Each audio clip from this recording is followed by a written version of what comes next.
First, with less than 2 weeks to go until the US presidential election, Joe Biden has called for Donald Trump to be put in jail. Honestly, you could not make this stuff up.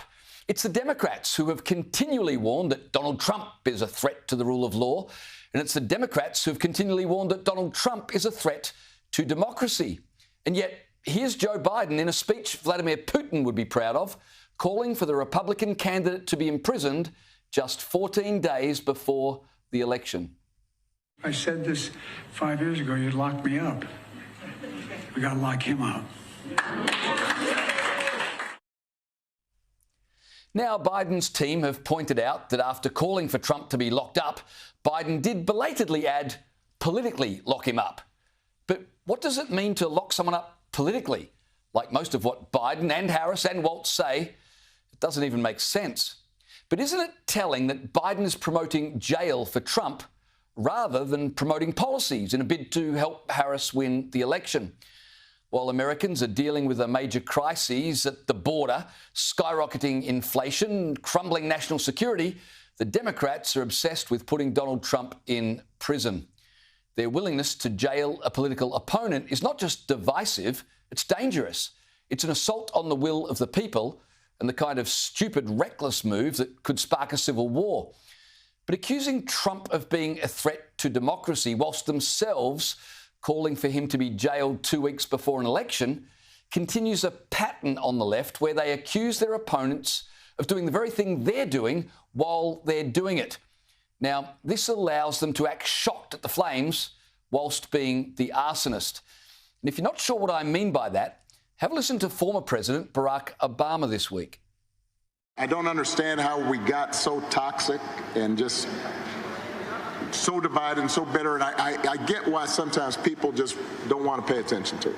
And we all have friends like that. We have family members who just like, it's all a circus out there. I get that. How did things get so toxic and so bitter? Gee, I don't know. But maybe telling black men that the only reason they wouldn't vote for a black candidate is because they're sexist could have something to do with it.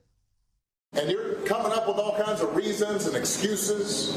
I've got a problem with that because part of it makes me think, and I'm speaking to men directly now, part of it makes me think that, well, you just aren't feeling the idea of having a woman as president. And you're coming up with other alternatives and other reasons for that. That's not acceptable. That was a week ago. Now Obama cries, oh, the division, oh, the toxicity.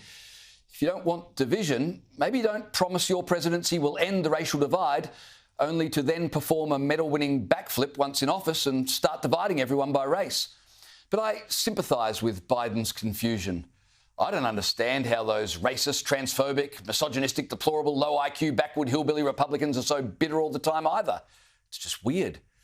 But if you want the best example of projection from the Democrats, you can't go past Kamala's running mate, Tim Waltz, who had this to say about Elon Musk overnight.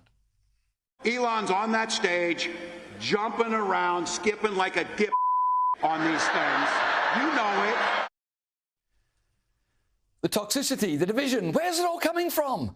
And when Waltz accuses Musk of prancing around on stage, well, let's have a look at Tim Waltz's campaign so far. You are the dancing queen, young and sweet, only 17.